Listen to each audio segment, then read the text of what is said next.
The sensory nerves are the great auricular from the cervical plexus, the auricular branch of the vagus, the auriculotemporal branch of the mandibular nerve, and the lesser occipital from the cervical plexus.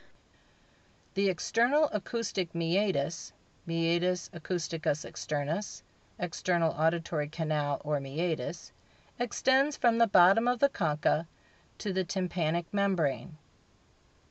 It is about 4 centimeters in length if measured from the tragus. From the bottom of the concha, its length is about 2.5 centimeters. It forms an S-shaped curve and is directed at first inward, forward, and slightly upward, pars externa. It then passes inward and backward, pars media, and lastly is carried inward, forward, and slightly downward, pars interna.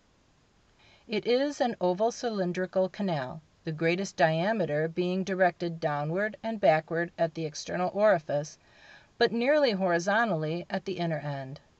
It presents 2 constrictions, one near the inner end of the cartilaginous portion, and another, the isthmus, in the osseous portion, about 2 centimeters from the bottom of the concha. The tympanic membrane, which closes the inner end of the meatus, is obliquely directed. In consequence of this, the floor and anterior wall of the meatus are longer than the roof and posterior wall. The external acoustic meatus is formed partly by cartilage and membrane and partly by bone, and is lined by skin. The cartilaginous portion, meatus acousticus externus cartilagineus, is about 8 millimeters in length. It is continuous with the cartilage of the auricula and firmly attached to the circumference of the auditory process of the temporal bone. The cartilage is deficient at the upper and back part of the meatus, its place being supplied by fibrous membrane. 2 or 3 deep fissures are present in the anterior part of the cartilage. The osseous portion, meatus acousticus externus osseus, is about 16 millimeters in length and is narrower than the cartilaginous portion.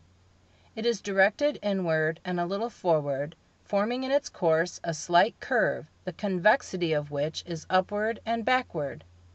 Its inner end is smaller than the outer and sloped, the anterior wall projecting beyond the posterior for about 4 millimeters.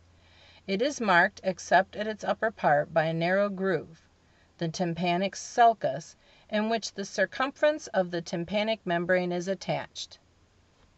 Its outer end is dilated and rough in the greater part of its circumference, for the attachment of the cartilage of the auricula.